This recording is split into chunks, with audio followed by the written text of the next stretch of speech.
Hey, why are you guys late? Let's go. Come on, let's go. Start the show.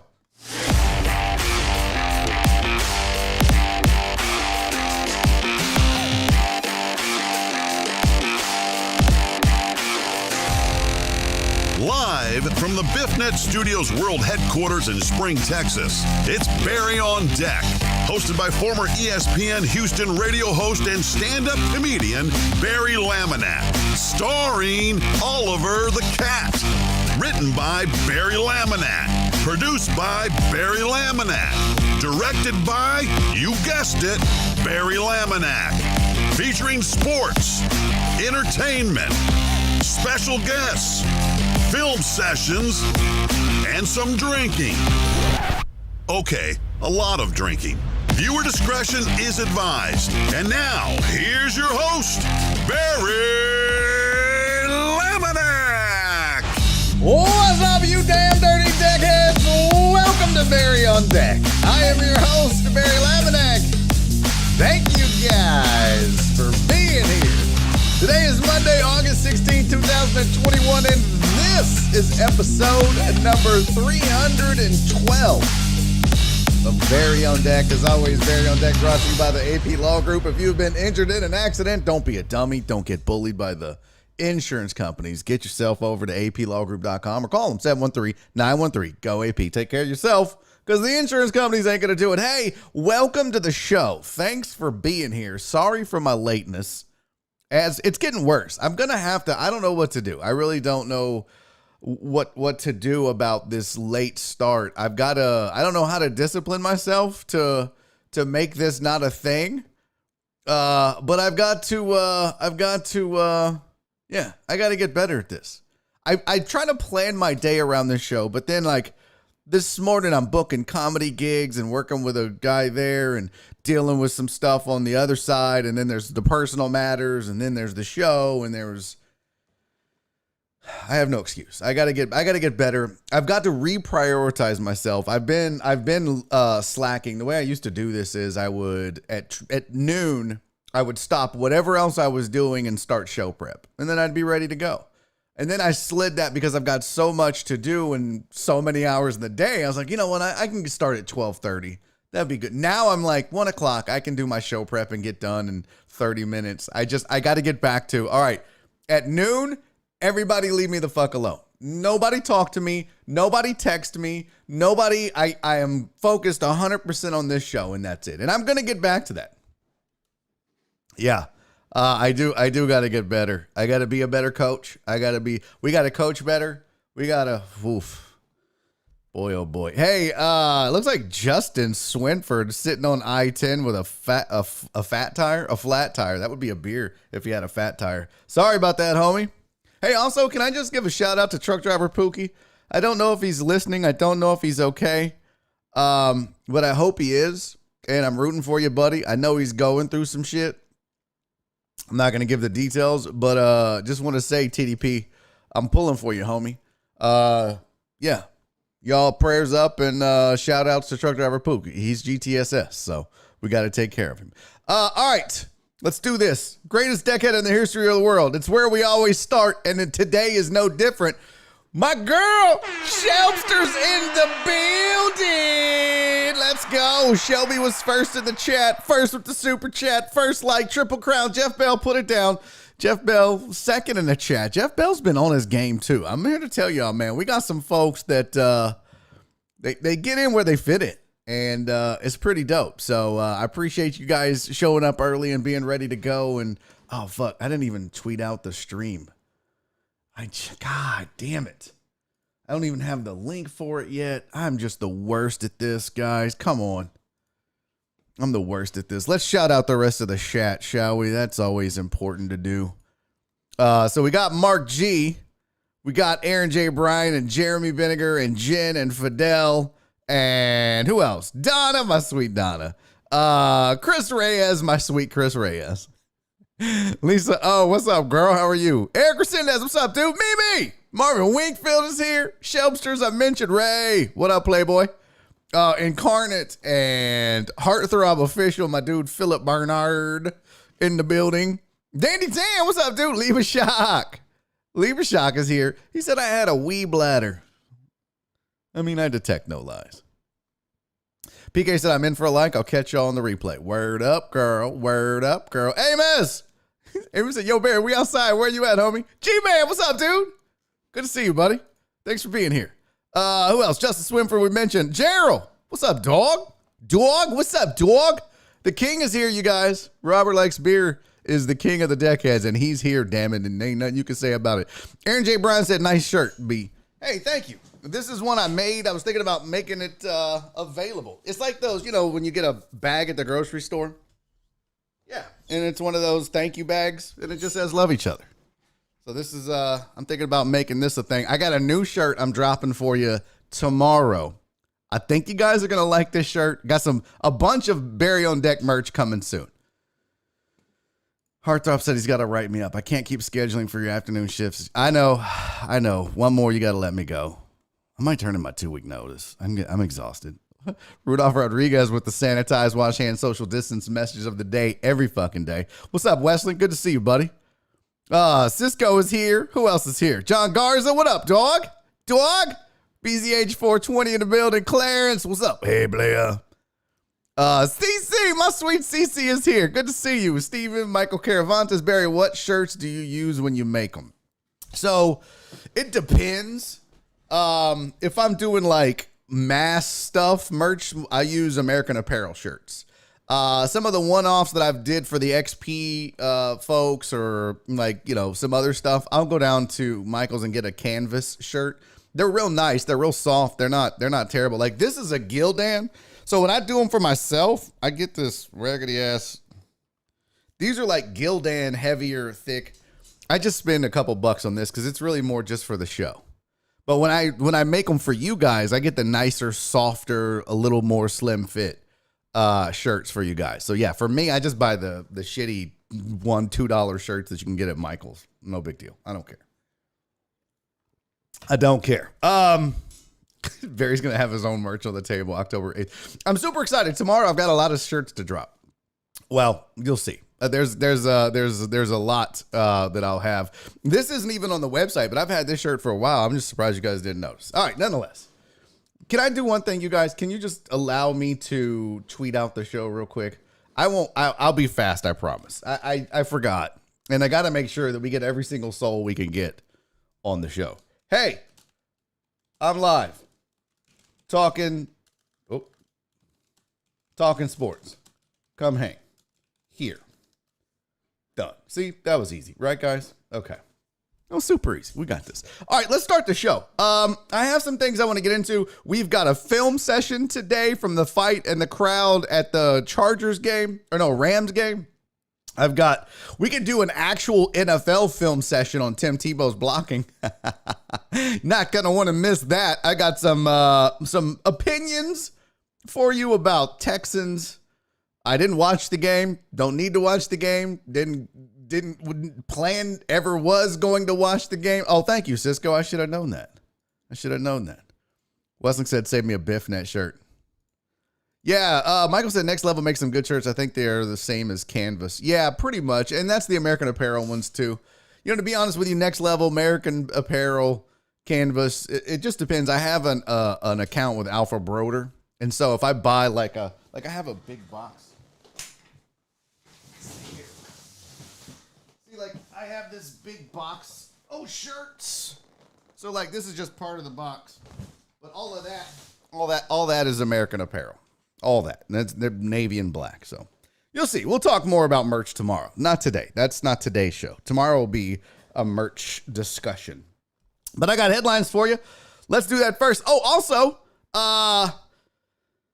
speaking of merch, real quick, I have mailed out, they're going to go out today after the show, 36 of the coffee mugs.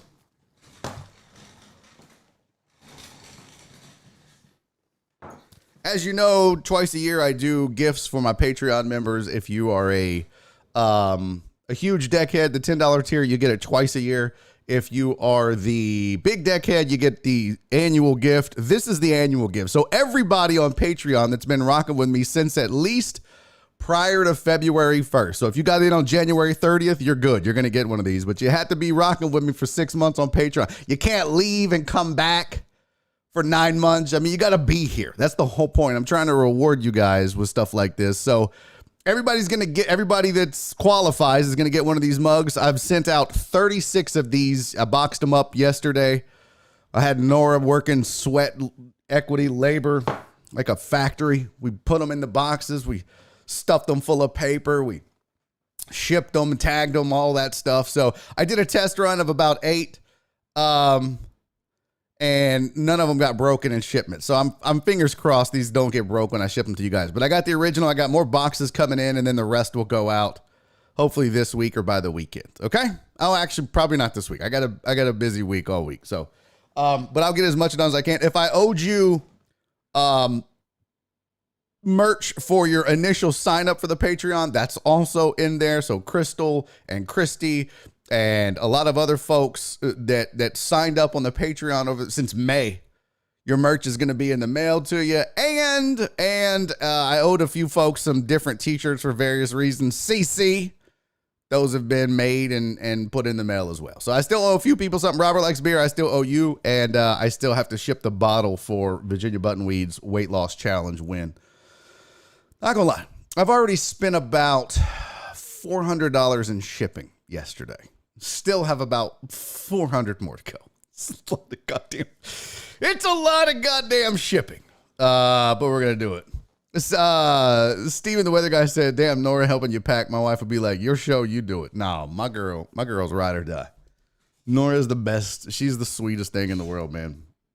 So, all right, let's do this. Sports headlines. Let's get to it. I'm going to, one more thing real quick, real fast. I've got fantasy football league updates for you guys. We have 4 leagues. 2 are full. I've got a few more spaces left. We're going to get to that after these sports headlines. And I'll tell you who's in what league. Yeah, the shipping is crazy. Oh, hell, just to ship the mugs is $5 a piece. And then some of the, the other merch, usually like a t-shirt costs me about $3.50. And then the Patreon stuff is usually anywhere between $2 and $4 per shipment. So yeah, we got pretty pricey so far, but fuck it. I appreciate you guys. It's a small price to pay. All right, here's your sports headlines for the day through the weekend.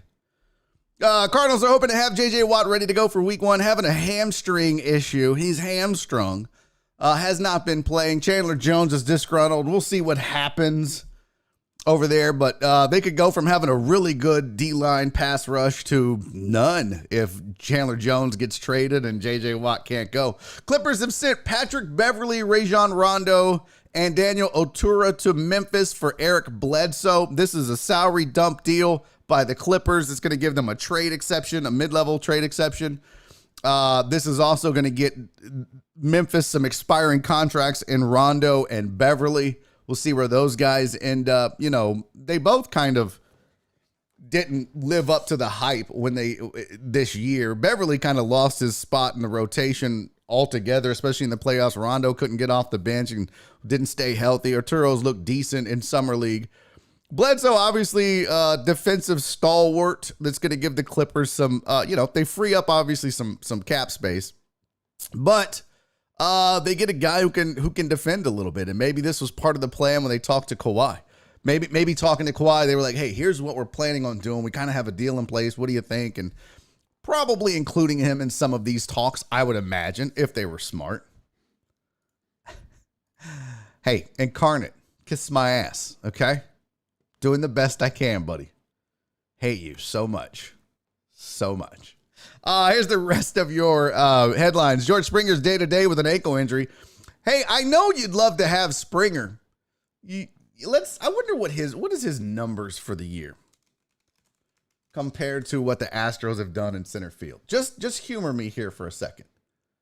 So George Springer this year, 182 at-bats, 16 home runs, 270 batting average, 35 RBIs. Let's keep that in mind. Let's keep that. Let's do Miles Straw. And let's do old Chaz McCormick. So, Just humor me, okay? Here's the deal. Between Chaz and Miles Straw, you've gotten 5. No, that's his Cleveland at bats. You had 325 at bats. You've got 2 home runs, and Chaz has 11. Okay, you got 13 home runs. You've got 38. Straw had 34 RBI. You got 72 RBIs. So you got 13 home runs, 72 RBIs. Springer has 16 home runs, 35 RBIs. Is that right? Does Chaz really have that many? Guys, come on. I want you to see this. I kind of want y'all to see this. I think this is important to see this. This is pretty crazy because I know a lot of us are severely missing George Springer. He was the heart and soul of the Houston Astros. But numbers wise, let's just take a gander real quick. And I'm not suggesting that I would take these guys over Miles Straw. Okay? I'm certainly not doing that. But what I am saying is that when you look at numbers and his inability to stay healthy this year, the Astros have been better off at that position not having George Springer this year than rocking with Miles Straw and Chas McCormick. So here's Springer's numbers, okay? You see the 182 ABs, 1.8 WAR, 16 home runs, 35 RBIs, scored 40 runs, 2 stolen bases. Miles Straw, his Astros line, 325 ABs. He's got the 2 home runs, the 34 RBIs, hitting 262. Stole 17 bases. And then you come over to Chas McCormick, 200 at bats, 11 home runs, 38 RBIs, 3 stolen bases, hitting 254. So average is down a little bit, but when you add those numbers up, get a lot of production. A lot of production out of center field in place of George Springer. So there you go. All right, back to the headlines, the rest of the headlines. And now you know the rest of the story. Mike Reese says the gap is closing between Cam Newton and Mac Jones. We're going to get a little more into this. I want to talk a little bit more about NFL camp and preseason week 1. And if you watched any football, I feel sorry for you, son. I got 99 problems, but preseason football ain't one. I didn't watch it. I watched one series. One down? I don't even know. And then I was like, I can't do this. I didn't even listen to it on the radio. I can't do it. We'll get to it. But they're saying that the gap is closing between Cam Newton and Mac Jones. We'll talk about that. I've got Pro Football Focus has rated the rookie quarterbacks. It's a whole thing. Ex-QB Alex Smith is going to be joining ESPN as an NFL analyst. Oh, good. I can't wait. I wonder if he's going to be a good show manager, a good broadcast manager, kind of like he was a good game manager. We'll see. Haslam at age of 41, Udonis Haslam has signed for a 19th season with the same team. The Miami Heat signed a 1-year, $2.8 million deal. I'm going to tell you what. He's 41. He's more of a 10th, 11th guy off the bench. Great presence in the locker room. But he's a unicorn. He's a damn unicorn. Find me somebody in sports right now, the big 3. Don't come at me with no soccer bullshit or no hockey. Yeah, well, Messi. I don't care. Find me somebody that stayed with the same team for 19 years in the last 2 decades or going over the last 2 decades. I mean, it's rare. You did see it in San Antonio, right? I mean, Parker and Ginobili and Parker got traded, I believe. But Tim Duncan, Tom Dinkin. Yeah, Tom Dinkin did his thing. What?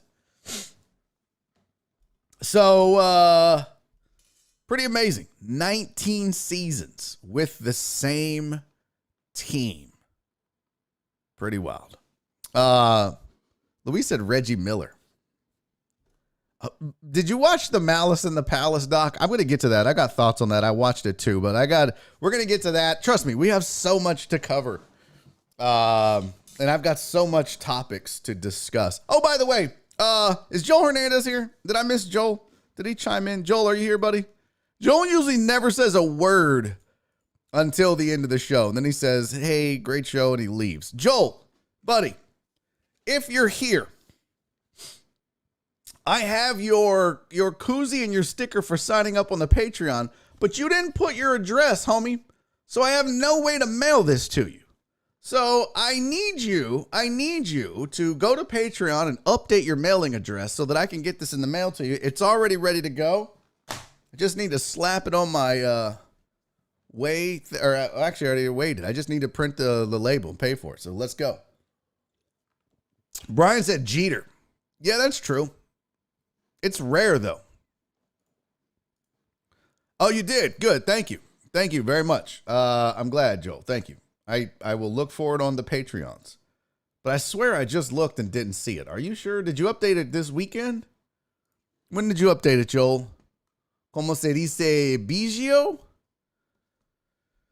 That's a good one. Yeah. That's a real good one. Very rare, though. Very rare. Joel, I'm looking at your account right now. Patron opted out of receiving benefits by mail. Yeah, you got to go. Or just DM me. Send me the message. Let's get you hooked up, homie.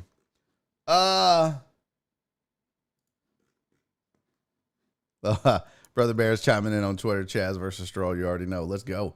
All right, here's the deal. Let's go. Let's do fantasy updates. Oh, shit. I didn't pull over the slides. So we have 4 Barry on Deck fantasy leagues. Thank you, Riley. Thank you, buddy. It's not showing up. Joel, private message me on Patreon also just in case so I can get this in the mail to you when the rest of these go out today. So, guys, let's talk fantasy football for a second. I have for you 4, not 1, not 2, not 3. I have for you 4 Barry on Deck fantasy football leagues. And I'm about to grab those slides so that I can show you these 4 and who they are. Are you guys ready for this? I don't think you're ready for this. Although, also, we have a few openings. So let's start with the first league that will be drafting first. Friday, August 20th, at the Dan's Seafood and Wings on South Gessner. Draft time starts at 7 p.m. Here is league number 1. This is Total Dallas, CC, Clarence Marshall, Dave T, which is PP Dubs, Black Sheep, Joey Geiger, Lisa Odin, Uriel Castaneda, myself, John Westling, and I have 1 opening in that league, all right? So if you can draft in person and you can be there this Friday, August 20th at 7 p.m., and maybe you're not on the Patreon or you forgot or whatever, I've got 1 opening left. Email me or email Jen. Email Jen at whosfancy.com. She'll get you in. Or even if you just say, hey, I'll take that spot, I can draft that day in the chat. Just put hashtag fantasy and then say, I'll take that spot on August 20th and you're in. First come, first serve. First one to either email Jen or claim it in the chat. Whatever it is, that's going to be the one. So here's your first Barry on Deck Fantasy Football League. By the way, this is all brought to you by Dan Seafood and Wings. So we're drafting a couple of leagues at their locations, but they're also giving each league winner 4 leagues. Now, if me or Jen win, we don't get anything. We'll donate it to second place because I'm totally going to win. But each winner of each league gets $100 cash, $100 Dan Seafood and Wings gift card, and a trophy. That's pretty dope. Now, the overall winner, the highest point total or whatever, I'll make a special shirt like I did for Walt. And also, if you're doing a live draft and you show up, if you're doing the live in-person draft at either Dan's location, they're going to give you a $10 gift card just for coming out. Pretty dope. Okay. Free to play, no cost. You sign up, you can win $100. It's 100,000 million bajillion % free, Tony. Tony's saying, what does it cost? It's free. Totally free. So if you want it, either email Jen or put hashtag fantasy, I'll take it. And it's yours. So what is Luis saying over here? Luis says, fantasy football explanation might be a cool segment. I've always wanted to do it, but never, ever gotten it. Oh, okay. Yeah, I can explain how fantasy works.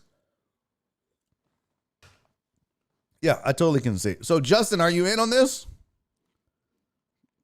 That's not an I'll take it. That's just hashtag fantasy. You haven't missed much. I haven't done yours yet, White Magic. So, Justin Kelm, if you want that, Justin, then do me a favor real quick. Just email, shoot Jen an email, or it's yours. It's yours. And we'll be drafting live. So you got to be there, though. This is not an online draft, Justin Kelm. You understand that, right? This is at Dan Seafood and Wings. You got to show up. Don't be like, I just want to be, no. You got to be there. You got to go to South Gessner in Houston, Texas, Justin. If you can't do that, grab one of the online leagues coming up, okay? All right. Now, second league. The second Dan's League right here. Saturday, August 21st, we will be drafting live at Dan Seafood and Wings on Uvalde. Start time for the draft is 7 p.m. Matt Poche, Fidel Limon, Chris Householder, TDP. He'll be drafting online for reasons we'll get into later. Walt, White Magic, Jared Taylor, Demetrius Mata, Christian Alonso, and Drew Anderson. There is your 10-team league that will be drafting live in person at the Uvalde location for Dan Seafood and Wings Saturday, August 21st. Now, I'd like to point something out. I'm going to be at both of these drafts. I'm going to be at Dan's on Friday, August 20th, hanging out with you guys and obviously drafting because that's my league. John Wesley's going to be there. But then I'll be there Saturday at Dan's as well, hanging out. Jen's going to come. If you're not in one of those leagues, but you still just want to come hang out with us, come hang out with us. They're going to set aside an area for us. It's just going to be a bunch of deckheads. Bring your laptop, bring your phone, because that's how you're going to do the draft. You're still going to do it on the internet, but we're meeting and doing it live and in person. So I still haven't heard from Justin Kelm. So without it being unconfirmed, no can do. So that league is full. The Uvalde Dan's Seafood and Wings live in-person draft is full. We don't need anybody there. Okay? Here we go. So the online drafts look like this. Online draft league number 1 is full. We've got Daniel Davis, a.k.a. Dandy Dan, Steven Uzick, Francisco Abarca, Brandon Martinez, Sylvia Iglesias, Christopher Reyes, a.k.a. Mr. 1%, Michael Caravantes, Keith Sager, Mark Groppe, and Christopher Mina. There is your online Sunday, August 22nd at 7 p.m. There's your draft. So if you see your name on there, you're in. That's your league. It is full. That first online draft is full. Now, I need a commissioner for that league. So if someone wants to step up and be the commissioner, you're just going to be in charge of, administrative stuff. Clarence is going to set up all 4 of the groups, but he'll mark somebody as commissioner for that league, and that'll be yours. So Dan, Steven, Cisco, Brandon Martinez, Sylvia, whoever, Keith, I don't give a shit who it is, but I need one person to step up. Okay, so Uzi, you're the commissioner. We have it. Jen, you've heard it. You have it. There it is. So Steven is going to be the league commissioner for that one. And then the fourth one, I got 2 openings. So if you can't make it in person at Dan's on South Gessner, but you want to draft and be in a league and do it online, you can still absolutely do that. Hashtag fantasy in there in the chat and tell me you want the online league, or hashtag fantasy in the chat and tell me you want to draft on South Gessner. Either one, they're yours. You can also email Jen at jen@whosfancy.com and claim it that way. But I need a commissioner for this as well. But here's the 4th and final league. Brian Henson, 713 Hooligan, which is Josh, Jared Taylor, Amos Johnson, Brandon Gary, Jeff Bell, Eric Resendez. Jen is in this league, and I need 2 more people to sign up. So I don't know who that's going to be, but you will be drafting also online Saturday, August 27th at 7 p.m. Brandon, you're already there. You're already on that league. Now, I need a commissioner for this league as well. Brandon, are you saying you're going to be the commissioner? Might just have to make Jen the commissioner, although she's like, I got enough shit to do. So I need a commissioner. Eric Resendez, where you at? Making Eric step up. Eric, Jeff, anybody? All right, Incarnate wants in, Jen. So Incarnate is getting one of these 2 openings right here. So, Jen, please make sure you put down Incarnate for Online Draft League 2. He'll be in your league. Truck and Taco, you want in? Which one do you want? Do you want to draft in person Friday the 20th at South Gessner, or do you want in on that online league? That's all I need to know. Okay, so Truck and Taco is, okay. Now, Tyler, can you make the online are full now? You got to be quick. So the online's filled up. So Tyler, do you want this draft right here? Can you make this? You'd be in the league with me, John Westling, Uriel, Lisa Oden, Black Sheep, PP Dubs, Clarence, CC, and Total Dallas. Can you make that live draft August 20th off South Gessner at 7 p.m., Tyler? If so, say yes, it's yours. If not, no worries. But we've got one open spot left, and that's it. If you guys don't want it, Tyler's in Southwest Missouri. I'll tell you what, Tyler, here's what I'm going to do. I'm going to try to find somebody that can show up to Dan's. If by the time we roll around to Friday, August 20th, and I haven't filled that spot, it's yours. So, Jen, please put Tyler down as an alternate for that last league. And if we don't fill it, it's his. Okay? So, cool deal. All right, well, there you go. There's the league. Yeah, Clarence, yours is a live in-person draft, too. You better show your ass up. Okay. So, yeah, Tyler, you're an alternate. Okay, so that's it. There's your fantasy. Barry on Deck. We've expanded now. We had 3 leagues last year. We have 4 leagues this year. We're going to give it away $400 in cash, $400 in gift cards, plus trophies. We're giving away $800 in cash and prizes. That's crazy, you guys. This little rinky-dink show. $800 in cash and prizes. Let's fucking go. Can I get an amen and a shout out one more time? Can I get an amen and a shout out for Dan Seafood and Wings for sponsoring all this? That is the shit, man. I love you, Dan's. Thank you so much for supporting the show, Dan Seafood and Wings. Y'all are the bee's knees. So, yeah, they're making it all possible. Otherwise, it'd be like, one league, I'll give you $3 and a good back scratching. That's all I got.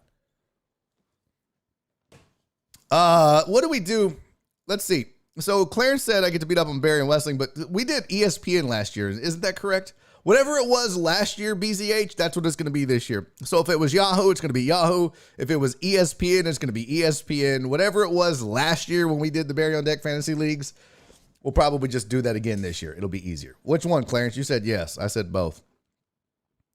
Just type in there which one it's going to be.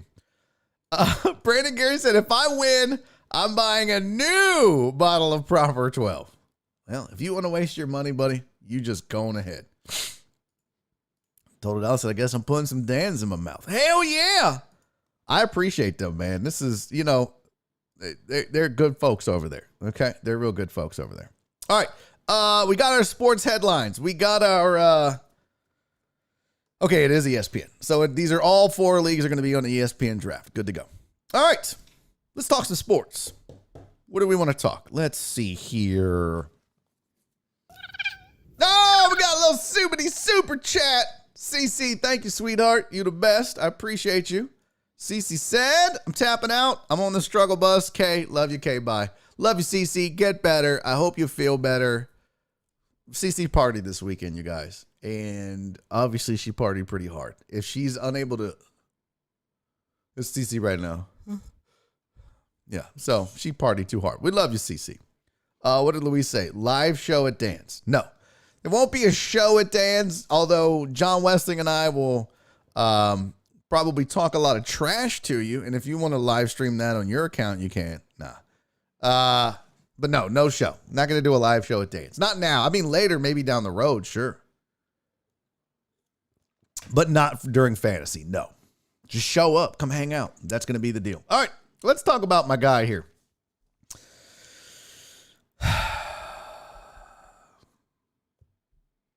You guys, Tebow's really trying to be relevant, okay? Tebow's really trying to hang around. He's trying to earn himself a checkity check. He's really trying. He used to be a quarterback. He wasn't a good NFL quarterback. He was a great college quarterback. Wasn't a good NFL quarterback. He was pedestrian at best.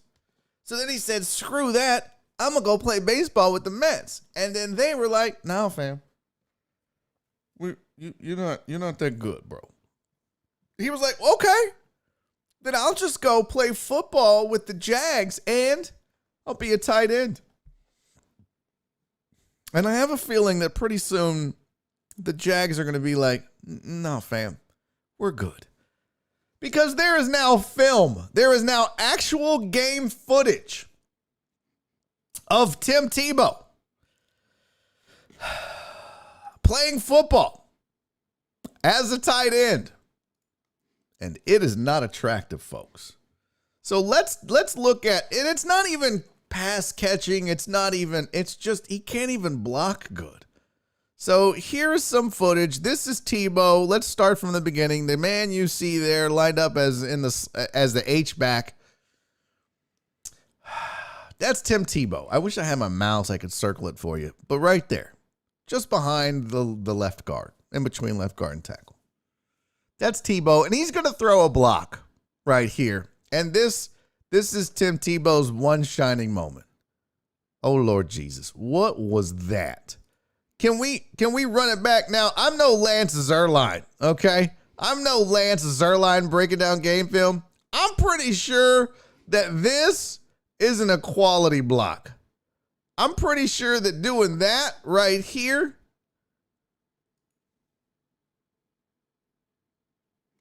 against like probably not great first team talent either. That's pretty terrible. Come on, Teebs. What are we doing, buddy? You guys, that was pretty terrible. He got roasted for it, but it got worse, okay? It got worse. This is the very next play coming up. The very next play. My guy Tebow on the right. Lined up just off of the right tackle. Just off of his hip. His responsibility on this play is to block number 59. Okay? That's his responsibility. That's it. Just get in front of him. Just got what the holy touchdown Jesus was that, Tebow? Guys,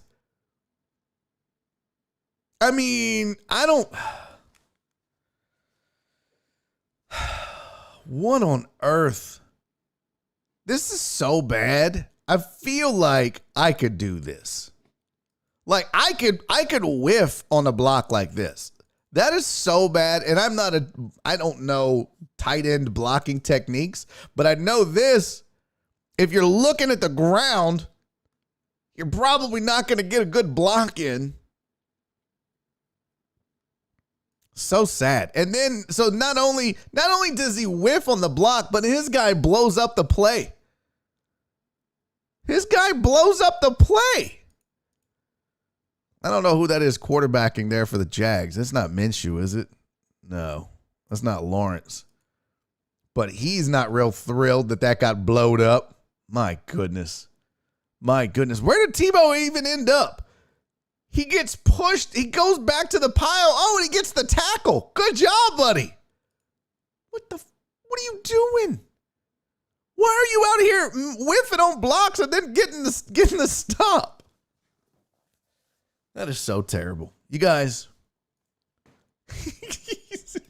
Walt said he's blocking like a quarterback. Ain't that the truth? Come on, fam. What was that? Oh, so there you go. That is Tim Tebow. All right. Does he make it to week 1 or is he going to be some of the first cuts? He's probably going to be the first round of cuts, right? I mean, are we all in agreement on that?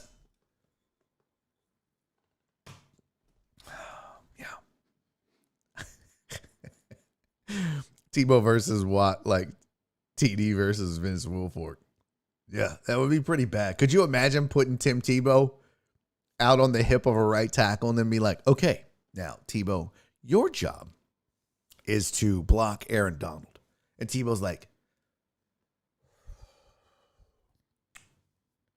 dear Lord Jesus, please let me get out of the way in time. Please don't let this man get his hands on me. It's just, it can't be possible. It's just not going to work. If that's the body of work you're putting on film against scrubs, when was that even, in what quarter was that? Oh, they don't even have it on the screen. That's just so sad. So sad. Now, speaking of sad, people are already grading the rookie quarterbacks in the league based on week 1 preseason performance. And yeah, I'm going to talk about it because it all seems pretty damn ridiculous to do it in the first place. But Pro Football Focus gave out grades. Now, there's a lot of talk. Mac Jones is closing the gap between himself and Cam Newton, and we talked about that during the headlines, and we're going to get to it some more. But are we really grading rookie quarterbacks against third and fourth string guys that are never, ever, ever, ever, ever, ever, ever going to play this year? I mean, most of them. Well, I guess we are. So this is what Pro Football Focus did as far as grades go. Mac Jones got an 82. Zach Wilson got a 78.8. Justin Fields got a 64.2. Trevor Lawrence got a 58.5, and Trey Lance got a 49.0. Now, do with that what you wish, but with 5 rookie quarterbacks, hey, wait a minute. Wait a damn minute. Where's the grades for Mills? Huh? Where's my grade for Mills? Oh, God.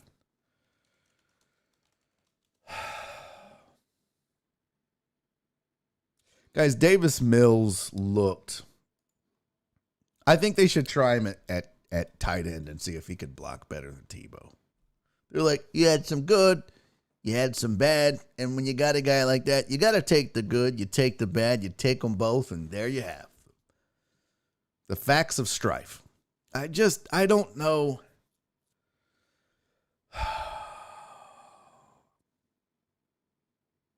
They didn't even grade him.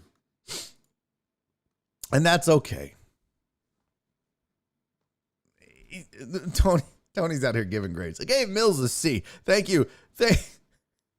Thank you, Tony McLean. Hey, guys, this is Tony. Hola. I gave Mills a C. Threw some nice passes, but his check downs work on it. I dig it, Tony. Thank you for your evaluation. So these were the grades, right? Well, not so fast, because some dude on Twitter was like, okay, famo. So you got Mac Jones. It goes Jones, Wilson, Fields, Lawrence, and Lance. But if you look at what they did, and I'm assuming all these guys kind of played garbage minutes, Justin Fields had the highest passer rating, threw 2 touchdowns, threw for 177 yards, and put up 17 points for the Bears. Trey Lance for the Niners, 93.7 passer rating, 128 yards, put up 9 points and a touchdown. I like that he listed Fabio.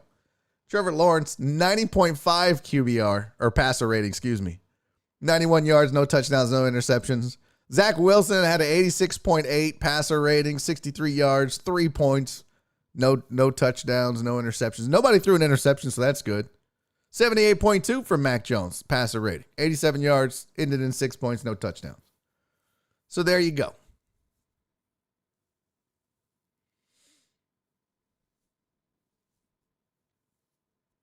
So, I mean, what are we making of this? Well, not a lot. It's one preseason game. I'm not going to panic that Trevor Lawrence had a 58.85 Pro Football Focus grade, or that he had I'm not going to celebrate that he had a 90.5 passer. It's one preseason game. I'll tell you this, though. And hear me out on this, because you guys are going to be like, oh, that is good. That is ridiculous. But there's a Patrick Mahomes-esque guy in this group. What do I mean by that? I'm not saying that any of these dudes are ever going to be as good as Patrick Mahomes. What I'm telling you is that when Patrick Mahomes was drafted, people kind of slept on it. They were like, system quarterback, big arm, can make all the throws, but benefited from being in Texas Tech and blah, blah, blah, blah, blah. So he got slept on, and then he ends up being the greatest player in the NFL right now. Period. Now, I'm not saying, again, I'm not suggesting that one of these guys is going to surpass him as the greatest player. But what I'm telling you is that one of these guys is being slept on. And maybe not Trevor Lawrence, but Jones, Wilson, Fields, Trey Lance. Overall, I think one of these guys could end up being way better than people are anticipating. It could be Trey Lance. It could be Justin Fields. The only one that I don't think would surprise people if he excelled and was great would be Trevor Lawrence. But when you're the number one pick, that's how it should be. So I think some of these guys might surprise people. White Mike said Trey Lance is White Mike said Trey Lance is nice. Yeah. Had a good game. Could be Davis Mills. Shut your mouth. Your mouth to God's ears, Brian. If I was a gambling man and I had to bet between these 5 guys and Davis Mills shocking the world and becoming a great quarterback, I'm certainly not putting that money on Davis Mills. No thanks. Tebow's going to be a placeholder for the sneaky 2-point conversion. Okay. Fair enough. That very well could be the case. Hey, speaking of Texans, we talked about one guy that I kind of have been paying attention to. Roy Lopez getting a little love. Apparently, this 6th round pick of the Texans having a really good camp for his unit. This Saturday versus the Packers, got a sack. The only real bright spot, they said. Again, I didn't watch it.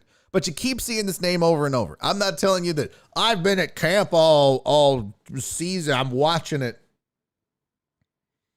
What I'm saying is I'm seeing his name pop up a lot. When you read about the Texans, when you read about camp, when you read about preseason, when you're reading about rookie class, that's a guy you might want to keep an eye on. Roy Lopez. He's impressing the coaches. He's impressing people at practice that are watching. So, just as a,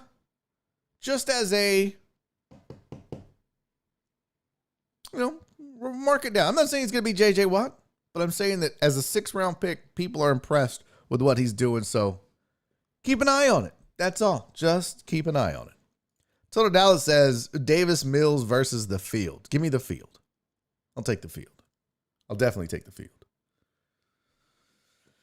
So, I don't understand that. Jordan's already broken. What? I don't know what that means. Okay, so that's done. Rookie QB grades. We got Texans talk out of the way. I can't believe we talked. Oh, by the way, just real quick, just real fast. I saw somebody tweeting out, who's on the Texans bubble after week 1? Bitch, the whole team is on the bubble. Okay? Just so we're real clear. This team is ass. Even with the good players that they have. This team right now is ass. Now, does Lovie Smith turn water into wine and have a respectable top 15 defense in the NFL? Oh, that'd be great. But it ain't going to be because it's loaded with some of the best talent in the NFL. I mean, remember they used to have good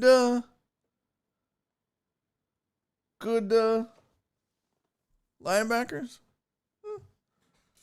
Remember they used to have a good front 3 pass rush? Going from a 3-4 to a 4-3, we'll see how it goes. Running game is going to be interesting. Rex Burkhead, Mark Ingram, David Johnson, Phillip Lindsay. Is that going to be good or bad? I don't know. That sounds old and meh. Tyrod Taylor, Davis Mills as your court. I mean, the offensive line, it's Laramie Tunsil and I don't know. Not a lot to look forward to. But they're like, who's on the bubble? Man, the whole team should be on the bubble. Just the whole team, okay? Oh, look who's checking in. Mr. Hardy Hart. What's up, bro? Good to see you, buddy. All right, I'm trying to go through my slides here. What time is it? 2:58. I got to take a break. Actually, I don't need to take a break right now. I actually don't have to pee, so now I'm going to take a break. Here for a few to hear that chocolate sexy voice. Hey, baby. How you doing? Yeah, me too. You hard yet? I'm so ready for you. Bring back Schaub. For what? Davis Mills can throw pick sixes, bro. You don't need to bring back Schaub. I made Hart jizz his pants. Look at that. Look at that. Yeah, baby. Oh yeah. I don't know. I wasn't a good singer. But I would have been really good in Boys to Men as the deep voice guy that talks. Say, girl. Hart, did you really get put in timeout? No, you didn't.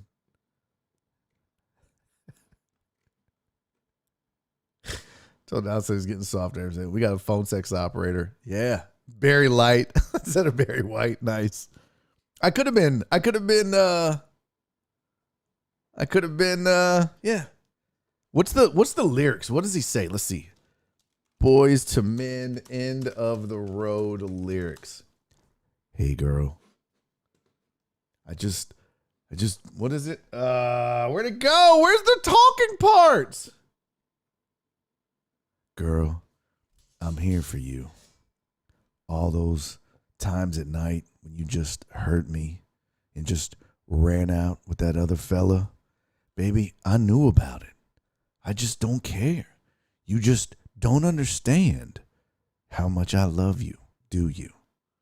I'm here for you. Yeah, although we've come. What?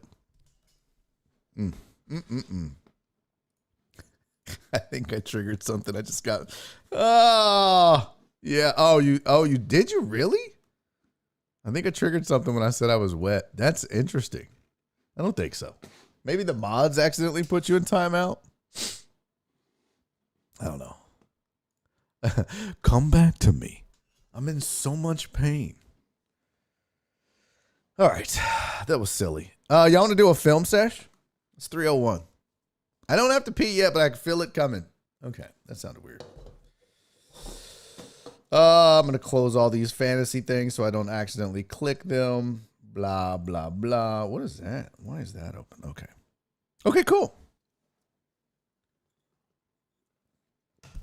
Oh, yeah. You want? Yeah, my O face. Check your email real quick. Bro, I'm in the middle of a show, Christopher. I'm not checking my email in the middle of a show unless you're like Venmoing me money. What are you doing, Christopher Hart? Why are you coming on this show and just absolutely railroading it? What are you doing? Oh, you sent the picture? You have been placed in a timeout by the owner of this video or moderator. Yeah, that's weird. That's super weird. Why did they do that? Why did they do that to my dog? I mean, some of y'all deserve your timeout. Look what they did to my fam here. Hold on. How do you save this bitch? Let's see. Download. Why they do this to my boy? Look at that. He said, I'm wet. Oh, no, it was the one that says, I mean hard. That one got timed out. You have been placed in timeout by the owner of this video or a moderator. Edit and try again. So apparently you can't say I'm hard in the chat. Is that true? Oh, you get timed out? That's crazy person. I'm hard. Oh, snap. What are you doing, buddy? Why are you sending me $50 on the super chats, my friend? Thank you very, very much. Oh, that was so I could look at it? You didn't need to send me $50, homie. I appreciate you, though. I think we need to do a shot. And I know Christopher's not a big shooting whiskey guy. We'll do a fireball shot in his honor. Come on. Let's go, fam. We haven't done a shot in a while. It's not every day Daddy gets a $50 super chat from his homie. Let's go. This one's for you because I know based on our convos how much you loved Fireball back in your redneck white trash days, Mr. Hart, before you became fancy. So, look, everybody's typing I'm hard in the chat. Why are you guys, look? You guys are all putting I'm hard in the chat and it's not having a problem. Harvey said, wait, why are we all hard? Because apparently when Christopher Hart tried to put I mean hard, the YouTube moderator bot thing that I have said no. Smells like Marvel and low credit. Mr. Hart, buddy, I love you to death. Thank you. Didn't need to send me a $50 super chat, but I appreciate you so much. Thank you all for being here. I'm looking forward to the fantasy leagues. Thanks for supporting the show. Let's go. Cheers.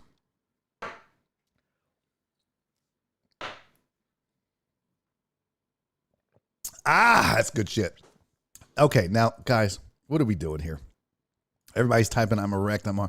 What do I have you? Oh my God, this chat. They really are Christopher Hart. They really are the best, dude. Wow.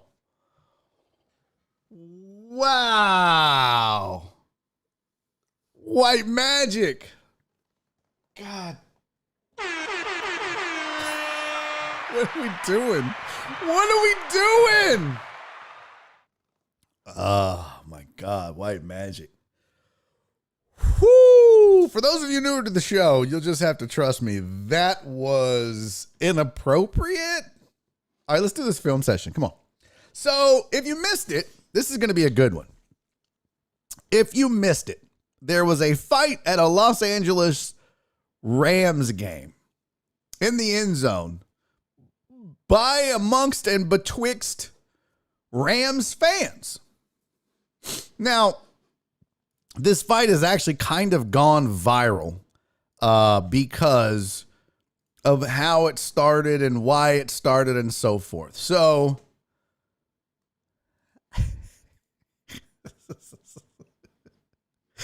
you guys, okay. First of all, Virginia Buttonweed, I don't know if you got Rosetta Stone on CD or, well, you're old. You probably got it on 8-track. Why are you? I've had enough with the Spanish. And stop talking about your pants, bro. No one wants to know what's going on in your pants, okay? All right, here's your film session. I don't know. Now, what's going on here? So this is a group of Chargers fans. I'd like to point out you got one Chargers fan in the white on the left flexing on everybody like he's the badass. Everybody should be scared of him. Now, Chargers guy to his first right, watch the guy in the yellow. He comes into play in a little bit, but guy in blue hat and light blue t-shirt doesn't really get into this. Guy in the old school Rams jersey does. I want you to keep an eye on the lady that looks like she killed Selena. That's the one in the black and white striped blouse with the white hat on. Okay, because she's the instigator. If this was Malice in the Palace, she's the one that threw the beer at Ron Artest. All right, and then you've got more guys. What? She does look like she's the one that killed Selena. That's not Yolanda Saldivar. I figured maybe she got out and was like, first thing I'm going to do is go to a Rams game. So let's just go. Let's just watch first. We're going to watch as a family and then we'll do the breakdown like we always do. It's 1 minute. Here we go. So this is the whole fight in its entirety. Okay. Hey, don't point at me. Yeah, let's go. Big Titties is like, I'm out.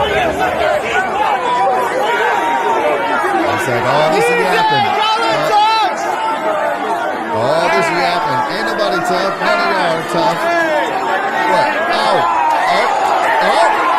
what was that backhanded shit? He tried to hit him with that Three Stooges.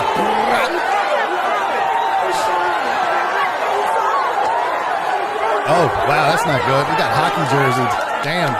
Damn, they're punching his fat. They punched him in the hip.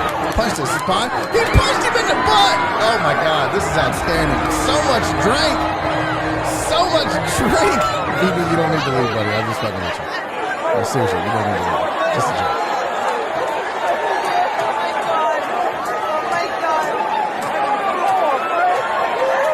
All right. So that happened. And then, well, we missed the last part. It kind of, there it is. Okay. Yeah, we got to talk about that as well. Okay, let's break this down here. So here's the initial, let me turn the music, the sound down. So here's the initial talking. You've got one dude versus 1, 2, 3, at least 4 dudes, right? Now, Miss Titties is like, I've seen this movie. Y'all are about to get stupid, and I want no part of this. So, Harvey says, imagine getting in a fight over who throws the ball the best. That's the problem. They're all Rams fans. They're all Rams fans. That's the worst part. Look, I get Texans fans fighting. No, I get to go be a Cowboys fan. No, you don't. I do. No, I get to leave first off of this stupid ass team's bandwagon. No, you don't. I'm leaving first. So there's just a lot of barking right now. Titties is like, I'm out. I've seen this movie. Now, here we go. Here's the major players. Okay, we've got blue shirt to the right of white shirt guy. We've got old school Rams jersey. We've got backwards ball cap guy. And we've got one more dude on the corner there. Now, I don't know what this guy is saying, but I think what he's saying is, I will beat you all up. I have drank the most at this stadium, and I think I am unbeatable.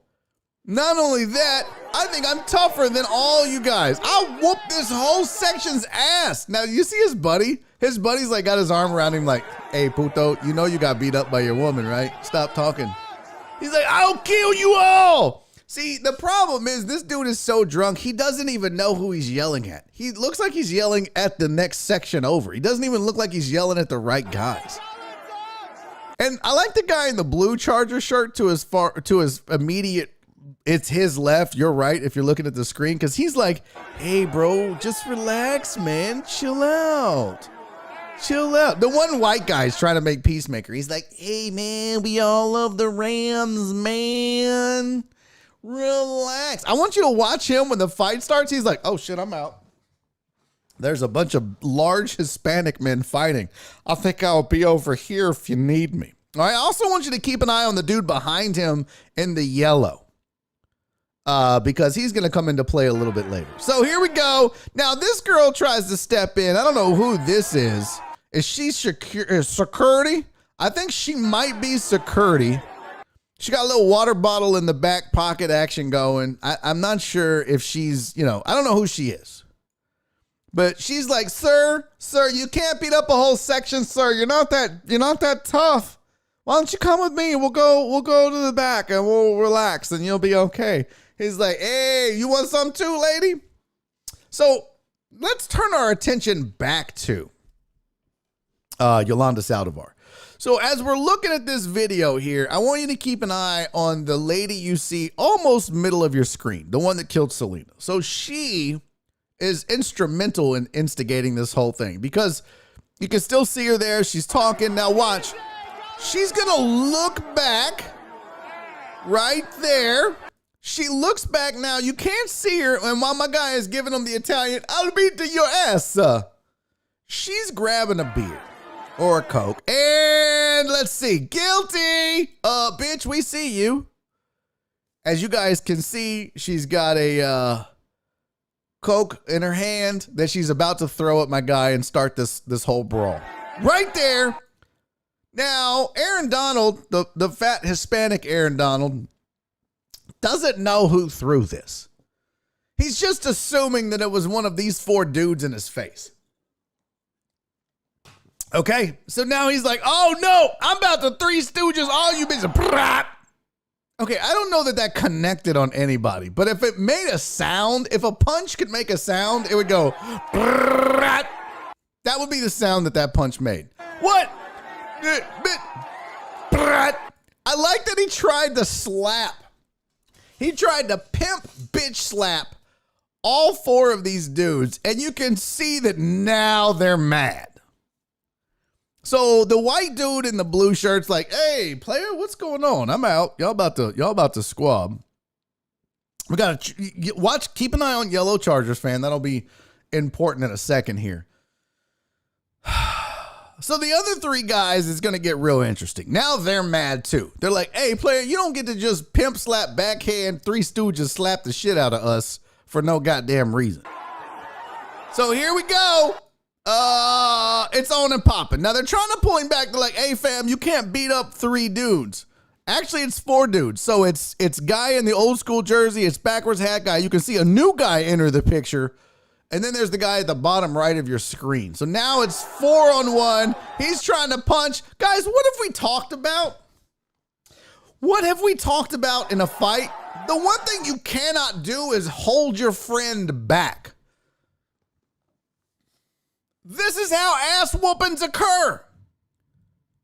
If you don't want your friend to get in a fight with four fat dudes at a Rams game, you don't hold him by his shirt. So he's like, I can't. You have to get in between them. Hey guys, break it up. Because if you're just holding my man's back like this, you're putting him at a severe disadvantage because nobody's holding the four guys back that are about to beat his drunk ass. Okay, watch. So he's like, what's up, fool? None of these are connecting, by the way. None of these. This dude looks like Davis Mills. He throws punches like Davis Mills throws footballs. So he just whiff, miss, overthrow, miss. Oh, I think he got one back in there. My dude lost his hat. He's like right here. Poop. Okay, now it's bad because here's the smart play here. The four dudes that want to beat Aaron Donald, fat Hispanic Aaron Donald's ass, well, they've closed the distance. And now you can't punch anybody if they're close to you. Like, if I want to punch you from a distance, that's going to hurt. But if you're like right here, that's not going to hurt. So now they've closed the distance. He's fucked. Okay? So now they get their hands on him. Down goes Donald. Oh, shit. They got him laid out. I mean, my guy for like a half a second was holding his own 4-on-1. I mean, it really was. He's like, what, bitch? Okay, you kind of connected there. Lost your hat. Missed. Oh, that one connected. Oh, that one connected a little bit. But then they got their hands on him. And now that they got his jersey, they pull him forward. Now he can't punch no more. And now it's just an ass whooping. Now they're just, you ever cooked a steak, like a chicken fried steak,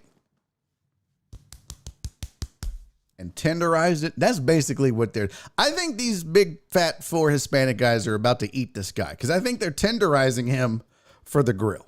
That's the only reason I can think of why they're beating on his back like that. They're like, take that back muscle, take that spine, take that. I mean, like, there's really no face punches. This is all back punches. So what I'm going to tell you is, my guy's not hurt right now. My guy is not hurt. He's being punched in the back. Okay? He's being punched in the back. This doesn't hurt right now. None of this hurts. These are four dudes punching him in the back. Now, I do like that old school Aaron Donald guy. All of a sudden's like, hey. I feel like he's drunk and goes, hey, man, I got a record, bro. Bro, you guys stop, man. So it's 3-on-1 now for the most part because old school Jersey has backed out. He don't want none of this. So my guy's really kind of holding his own, just getting punched in the back. No big deal. I don't know what 16 is doing over there. Golf is wearing his ass out, literally. I mean, he's punching his hip and his back. He punched him right in the butthole right there. If we can pause it right there.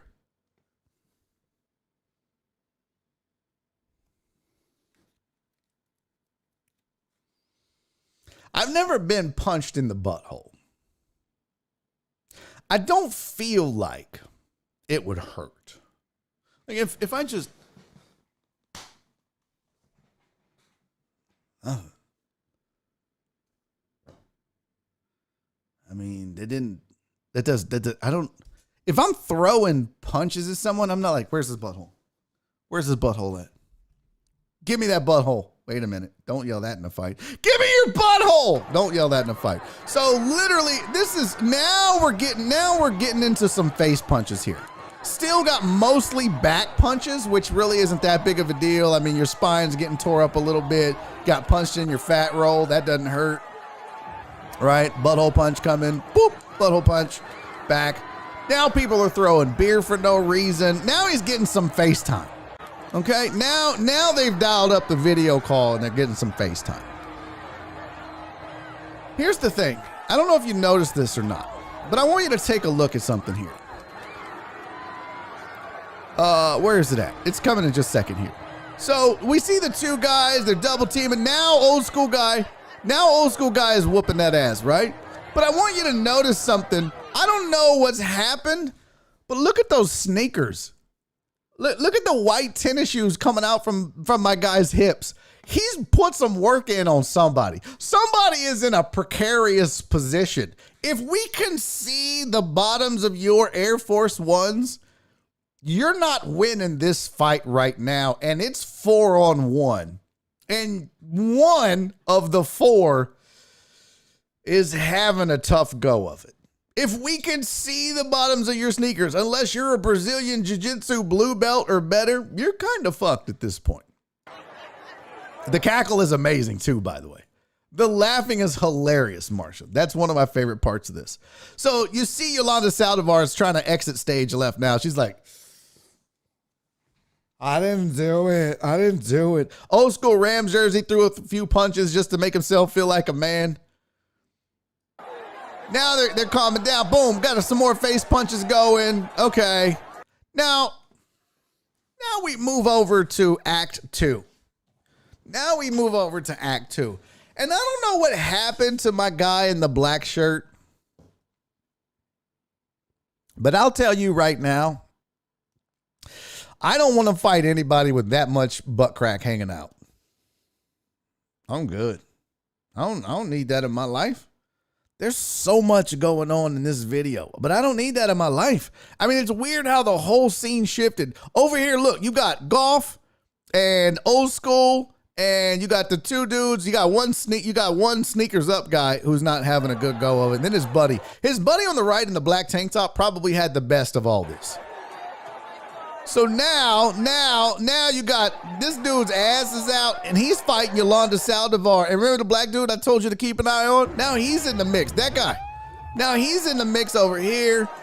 And they're fighting. Yolanda Saldivar is trying to get in the middle of it. Oh, also, by the way, did you notice when Yolanda tried to leave, her titty fell out? Did we see that? Did we notice? Like right here, look. First of all, Yolanda grabs another water bottle and is trying to get in on it. Look, she got a Gatorade bottle. She's like, boom. But let me hit you with this Gatorade. Boom. You nasty bitch. Boom.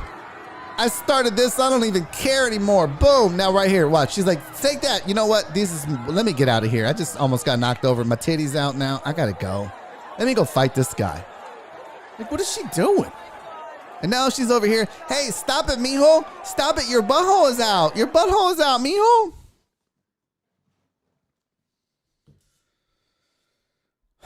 That was a lot to unpack.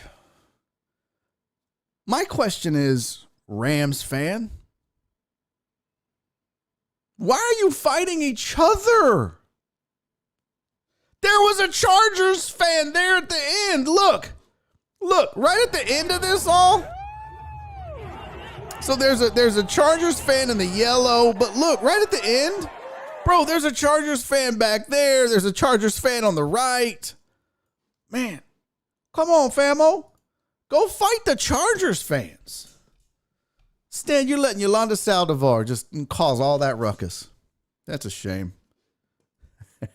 Oh, you ain't shit. You ain't shit, Dr. Dre. You ain't shit. Wait a minute. Somebody put his boots in 99's butt to push him down? What? Did I miss that? Hold up. Wait a minute. Where was 99? Where's the boots at? Boots with the fur. I don't see no. Oh, right there.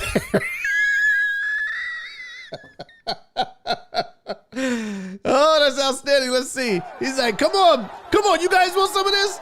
My guy with the boots is like, oh, you want to fight? Well, then, get in there, player. Get in there. Boop, boop, boop, boop. I'm sure that didn't help. I'm sure that was supposed to be his friend. I'm betting you what that was they didn't want to be involved in it.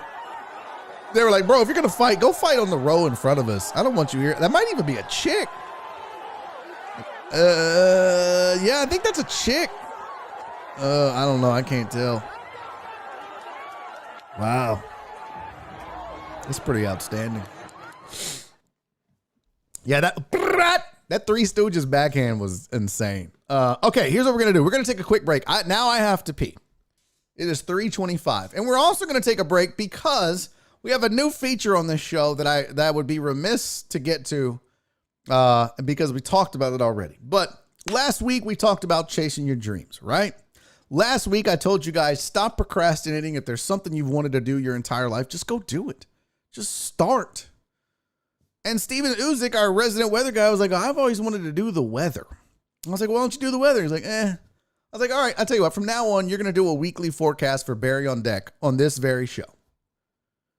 He was like, really? I was like, yeah, let's make it happen. So between that show and today, he's given me the stuff. I created some slides. We got the video going. It's a whole thing now. Steven Uzik is officially the weather guy for Barry on Deck, and it starts today. So what I'm going to need you guys to do is watch this video, get your weekly forecast right here, right now from Lil Uzi. And I'm going to go pee, and I'm going to be back, and we're going to continue. We need to talk about super conferences. I got some Astros news for you. I've even got some non-sports. I want to give you my thoughts on this documentary I watched called Malace in the Palace. We can talk all that and more.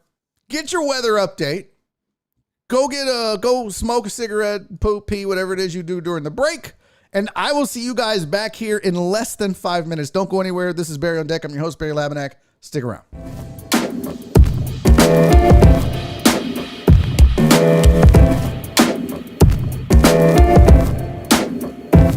Hey Deckheads, Steven Uzik, aka Steven the Weather Guy here with your first BiffNet forecast. Hold on. We got to fix this. This isn't right. I was making sure that this didn't get messed up. And of course,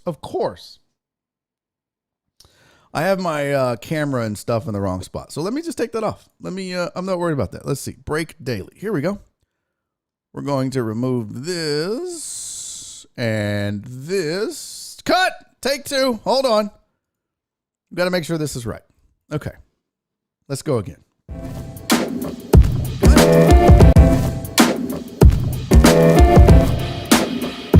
Still didn't work.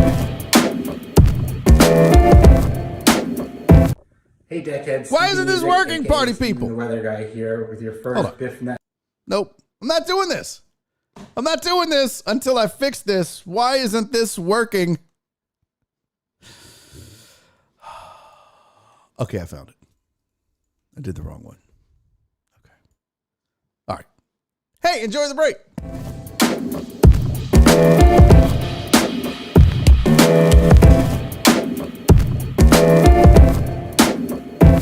Hey Deckheads, Steven Uzik, aka Steven the Weather Guy here with your first BiffNet forecast update for this upcoming week. No fancy graphics yet, haven't gotten the green screen yet, and working on graphics with Barry, so hang in there, don't worry, it'll be fancy.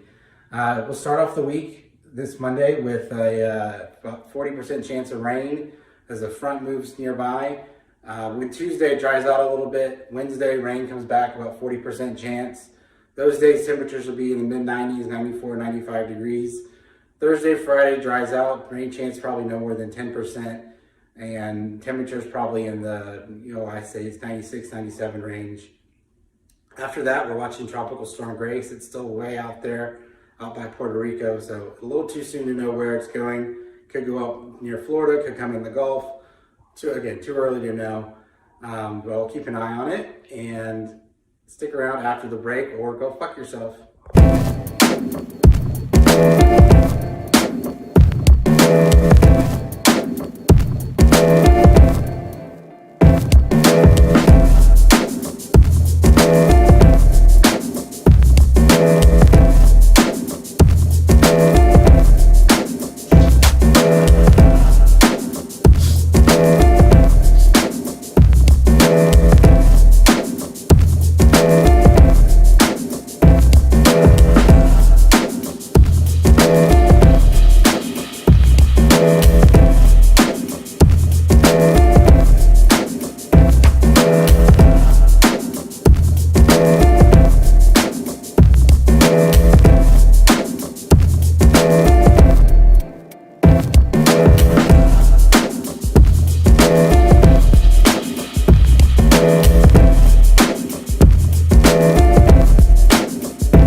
Fuck me in the mute. Hey, at least I caught it this time. I got it. You don't need to.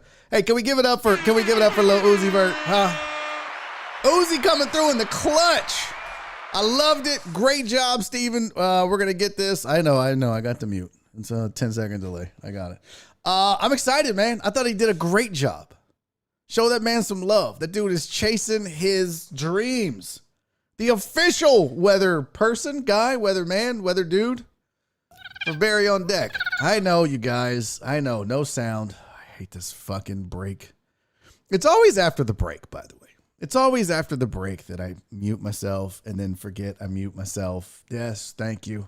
Can we give it up for Uzi, though? Come on, guys. Come on, guys. Thank you for the $5 super chat, Alan Dixon. Very much appreciate you.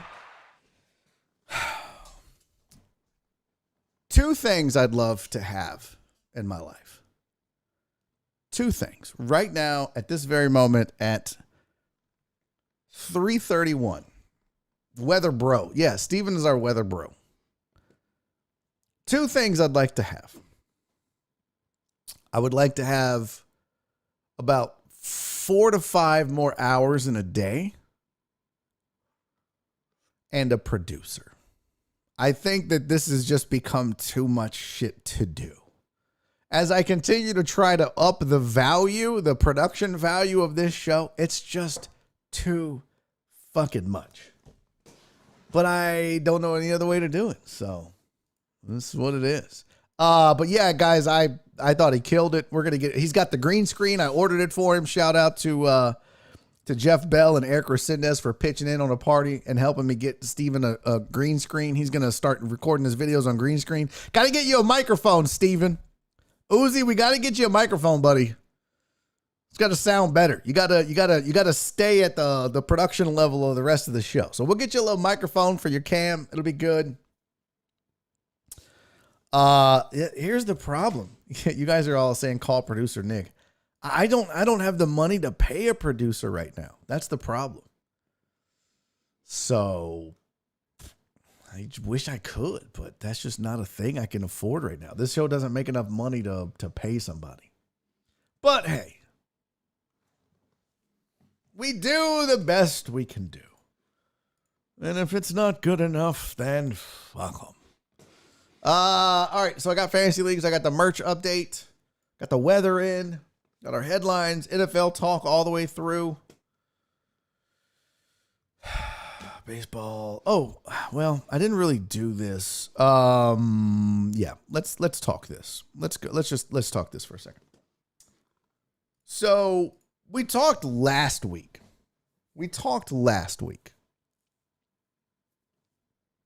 About OU and UT joining the SEC and what this means for college football going forward. We talked about the fact that this probably means at some point, not now, but we talked that at some point, OU and UT joining the SEC probably means we're going to start to see super conferences. Now, my prediction was you'd see the Pac-12, Big 12 team up. Geographically, that made a lot of sense. You'd see the Big 10 and the ACC team up. Geographically, that made a lot of sense. And then you'd have all these others who might pick and choose a few teams here and there from, the Big East or the MEAC or the Mountain West or whatever. And they would form super conferences. Well, don't look now. But according to this report, the Pac-12, the Big 10, and the ACC are in discussions to create an alliance. It says that it's unclear how scheduling would work right now between the three conferences, but they would vote on key concerns, including playoff expansion and any NCAA governance changes. Pac-12 Commissioner George George told Olsen that he's been in frequent contact with other commissioners about the complex issues that are facing the industry. Nothing to report on that's specific at this time, but they are talking. And it was Adam Rittenberg who confirmed the report, saying the conferences have engaged in preliminary talks about an alliance. If the three conferences were to merge, it says some of the nation's top schools would be involved, including Oregon, USC, Ohio State, Michigan, Clemson, Florida State, and Boston College.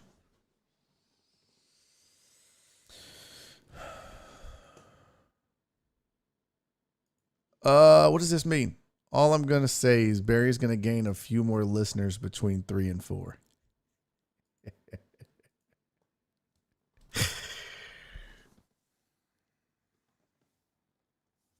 Are you spreading the word for me, buddy? What? I don't know what you're talking about.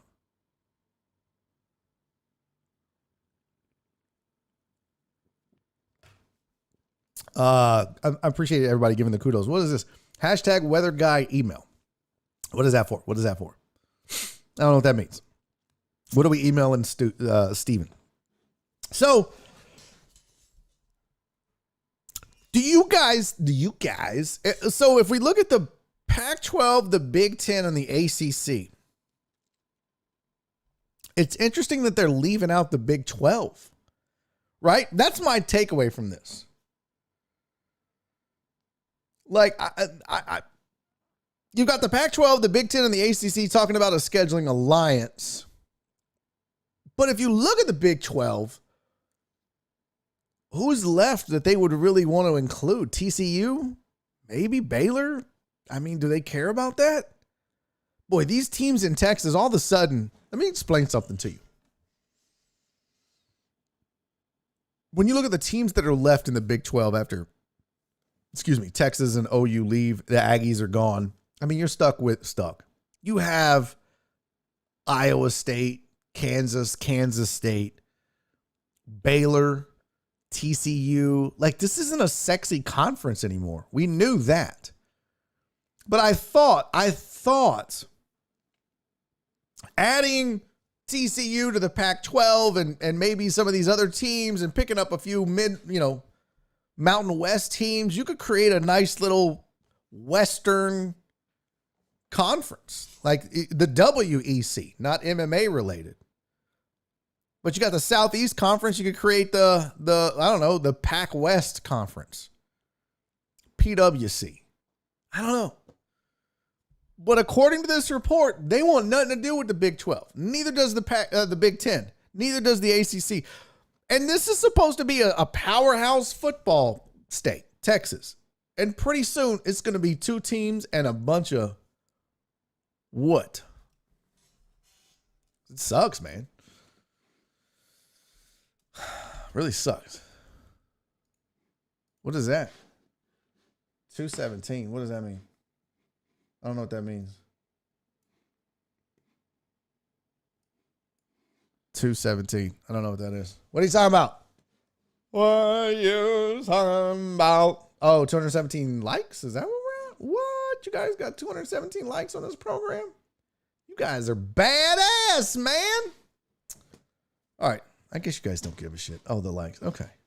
I feel like you guys don't care about this talk. What do you guys want to talk about?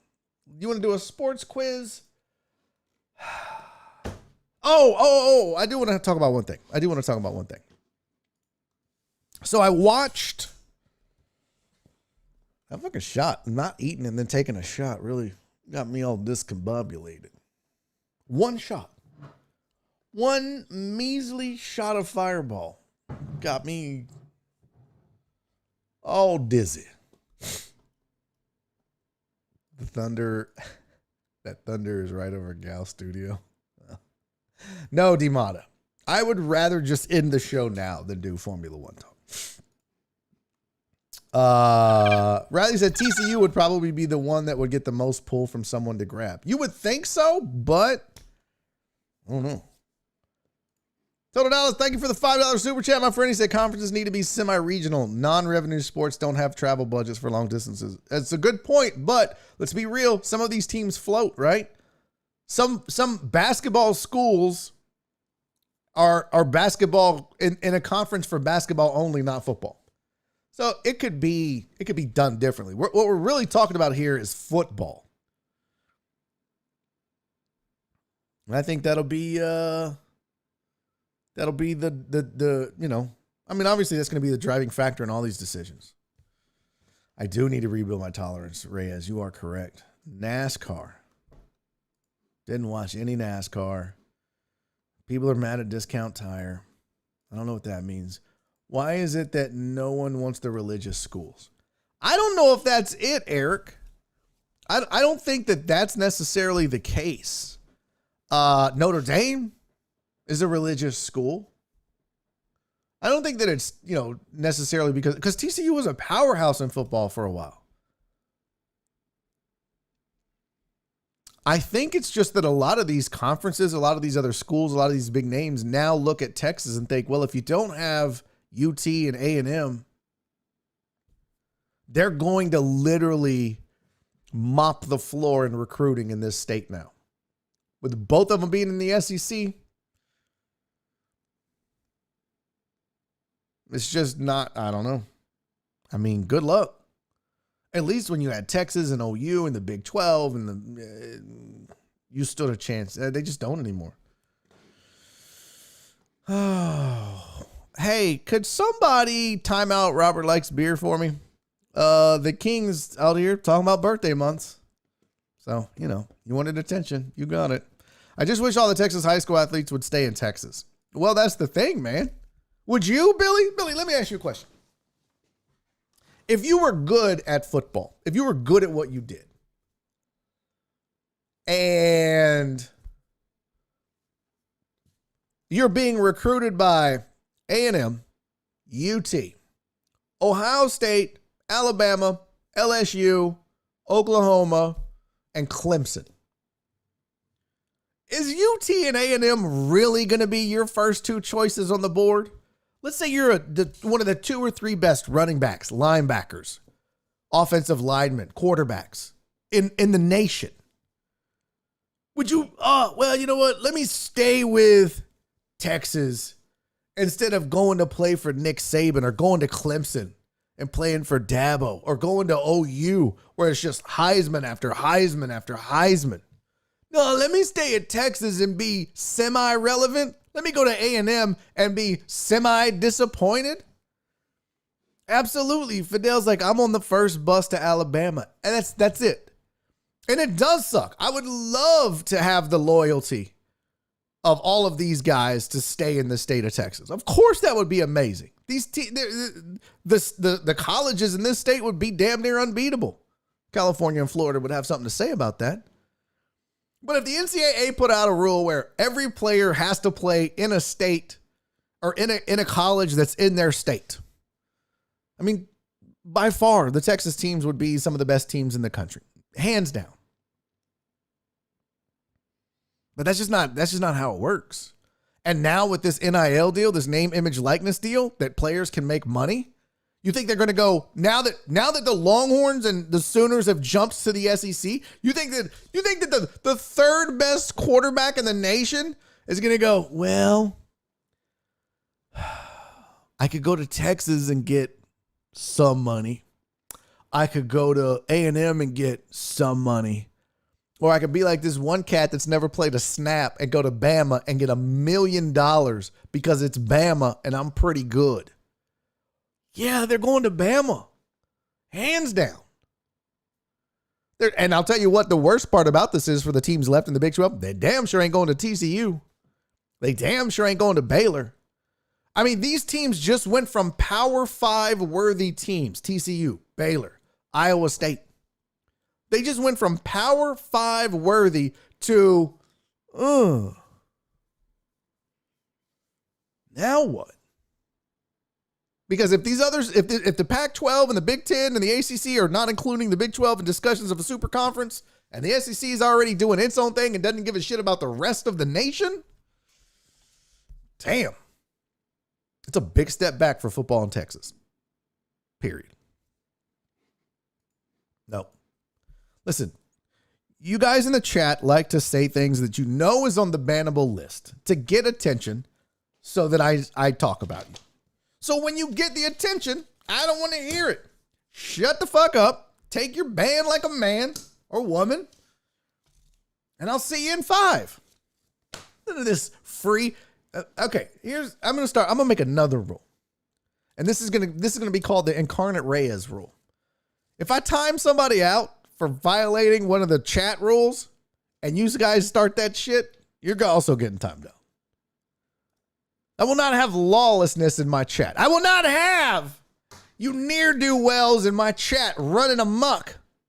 This will be an organized, civilized, respectful chat. It's whatever. It's whatever. Eric Crescenta says if coaches in Texas can really coach, it's just going to take a couple of players and they should be good again. No, that's not how that works. The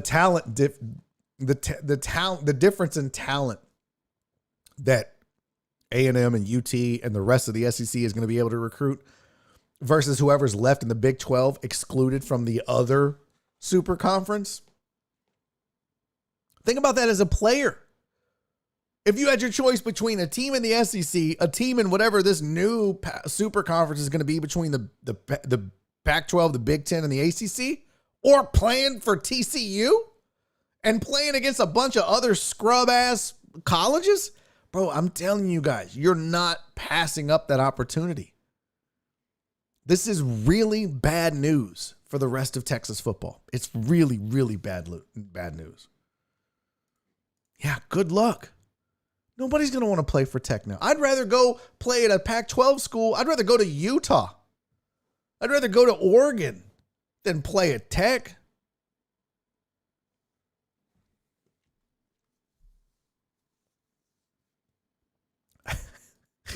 Like I said last time, the chat was organized, civilized, and lawful was episode 1. I don't even think then it was lawful and organized.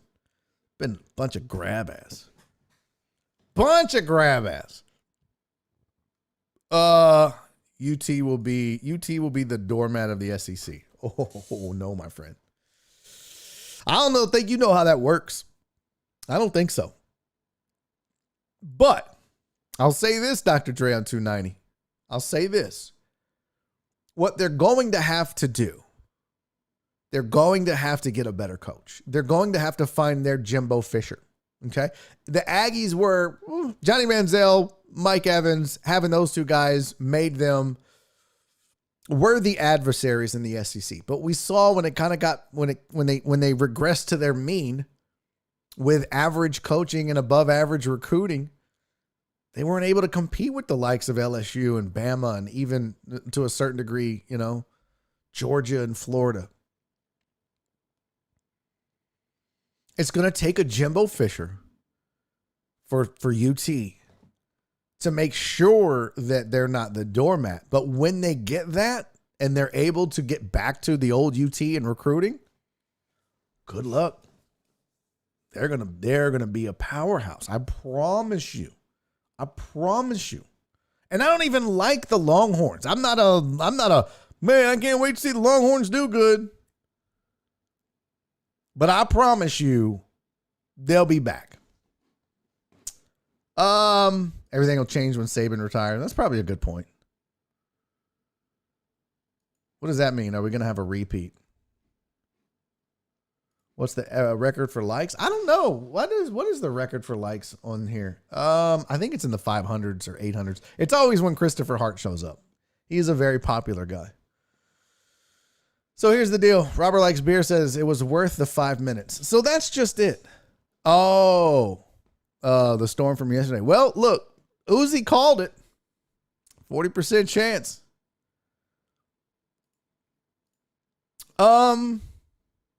Here's the deal, Robert. Incarnate, Reyes, everybody else that likes getting the 5-minute timeouts. I'm going to start extending that. We're going to start making that 30 minutes, an hour.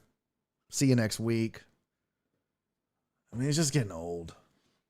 It's getting old, guys. Come on. It's getting old. The bit is old. Just be cool. Just chill. I can still use weed and feed now, or can I? Look at Jermaine Every doing lawn talk. What's up, Jermaine? Good to see you, buddy. Jermaine's going to join us on Sports Right this week. Incarnate. Okay, dude, you get here. How much more attention do y'all need, bro? How much more attention do y'all need? Because I know that's why you guys are doing this. It just gets old, man. It clogs up the chat with unnecessary bullshit that I have to read to find the good stuff that I want to post. Come on, fam. We're all adults here. It's fun for a little while, but let the bit die. God damn. It's going to retire. But I'll tell you what.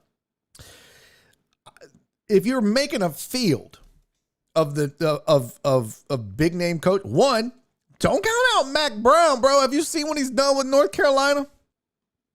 I know it's a long shot. Okay, Dabo. I'm gonna say Jimbo Fisher, because A&M is gonna be able to recruit better and continue to recruit better under him. They focus more on a pro style offense, which is gonna play better in the SEC. So Jimbo could be on that list. Dan Mullen's down in Florida. Isn't he in Florida?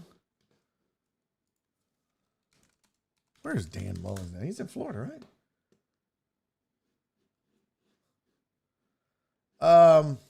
Let's see.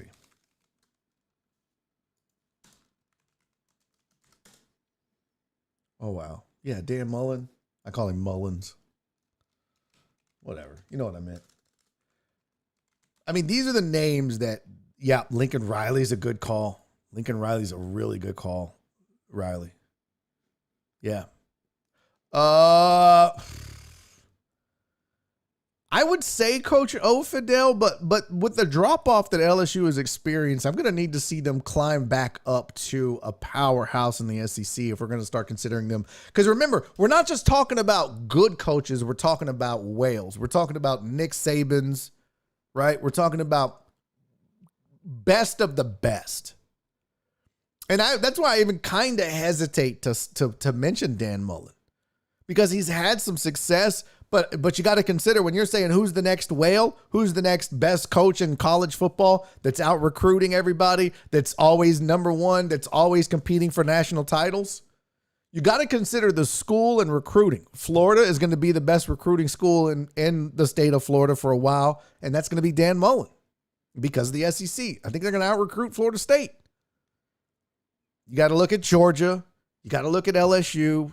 But, I mean, Dabo to me is number one. If we were seeding this like it was March Madness brackets, Dabo's the next whale. He's got that whole thing on lock. So, but I think Jimbo, but now he's going to have competition with Texas. And if Texas goes out and finds a guy, boy, I bet they regret letting Mac Brown go. Holy crap. You know UT now in the SEC, now about to be competing with the best teams in the nation. They're going to have to recruit better. They're going to need better coaching. And they're probably looking over at North Carolina like, damn, that could have been us, but better. They wanted to get younger. And sometimes when you get younger, you don't get better, whether it be in college football or radio or whatever. I'm just saying. That's just me talking out loud. I'm just saying. So Texas is missing. But they're going to have to find their Jimbo Fisher. They're going to have to find their Dabo, their Dan Mullen. We'll see. How pissed would the likes of Jermaine and Donna and some of these folks be if UT goes out and recruits Coach O to Texas? Oh my God, that would be hilarious. If they did that, good luck. It would be nasty. What's up, Tom? Thanks for joining the chat, buddy. Eamon says, does UT really want to win or make money? Oh, both. Absolutely both. Absolutely both. That's the move to the SEC locks up both. They're going to make a lot of money and they're going to win a lot of games going forward. And I want to remind you, I am not a UT fan. I grew up a Longhorn hater. I am an Aggies fan. When they announced that they were moving, it infuriated me. But let's just kick facts. Let's just be real. Oklahoma and Texas moving to the SEC immediately makes them odds-on favorites to do a lot of damage in the college football landscape over the next decade, starting in 2025 or when it happens. But we're going to see, man. We're going to see. I still say Big Whale, the next Nick Saban is Dabo. He's younger, but he's already got the reputation. But you can add Lincoln Riley, Coach O, Jimbo Fisher. Isn't it amazing, though? It's all mostly SEC. Nobody's talking about anybody out in the Pac-12. Nobody's talking about anybody anywhere else, really. Interesting. Good talk, kids.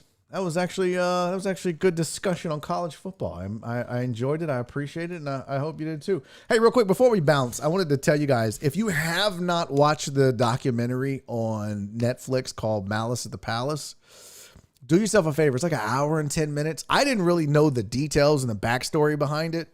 I mean, like a lot of you guys, I just knew it involved, the Pistons and the Pacers. Ron Artest was being Ron Artest. Hard foul last 2 minutes of a game of Ben Wallace. Unnecessary. Starts the fight, gets backed off, goes lays on there. Someone throws a beer on him. He goes in the stands and beats up the wrong guy. That's what I knew about Malace in the Palace. But this goes into it, and it really talks about the details of it. They get Steven Jackson on camera. They get Reggie Miller. They get Ron Artest. They get Jermaine O'Neal. This is really, really good. And you think you know about what happened, but I promise you don't. I sound like a 30 for 30. What if I told you? No, it's a really good watch. It's an hour. Do yourself a solid and watch that. You'll have a new appreciation, I promise you, of anybody on that list of the names that I just read, those 4 players. The one that I left thinking, I like that guy, was Steven Jackson. That was the one guy that I was like, yo, that's a badass dude. I like that dude. I mean, Ron was kind of crazy Ron. Come on down to Ron Artest should be like a used car deal. Come on down to Crazy Ron's. We'll make you a deal and punch you in the face and freak out and do some weird shit. Crazy Ron's. We'll sell you a car. It runs on leaded and unleaded. It's bipolar, just like me. Crazy Ron. I mean, we knew Ron had issues. We have accepted that. But watching Steven Jackson talk about it, watching Jermaine O'Neal talk about it, watching Reggie Miller talk about it, it's pretty amazing, man. Pretty amazing. And the really cool thing about the documentary is we saw what the media wanted us to see. They went back and started breaking down everything else that happened. They talked to the guy that threw the beer. He's a dick, by the way. That guy is an asshole. He did interviews in Detroit where they were like, do you feel bad? Oh, I don't feel bad. But you caused all that. So? They're like, when he came up and beat up the wrong guy, did you feel bad? No, I didn't at all. I was like, whew, at least he didn't beat me up. Do you have any regrets? He's like, my only regret is I didn't stick out my foot and trip him sooner. Like, what? Dude, you're an asshole. It's a really good documentary. Malace at the Palace. It's untold.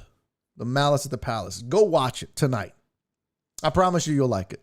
I promise you. And then I watched a documentary on David Geffen that was pretty good. And now I started to watch the documentary on John DeLorean. It was kind of boring. I don't like it. But that Malace at the Palace one, yo, if you're a sports fan, go watch that, family. All right, that's going to do it.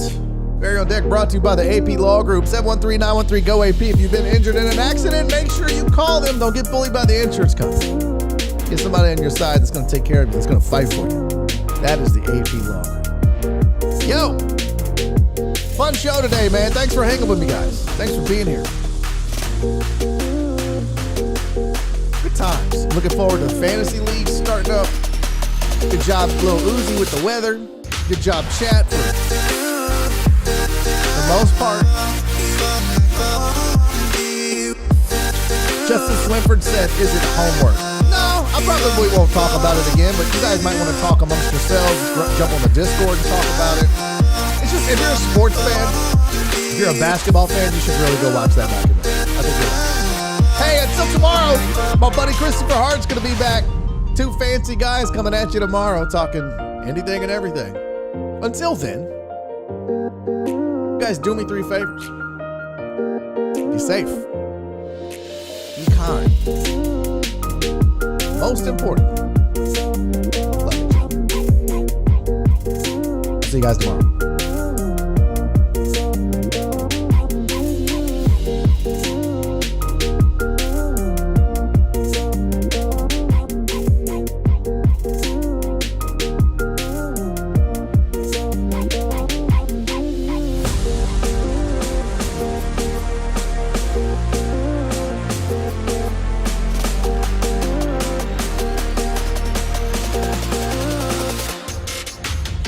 Daddy's making a YouTube video!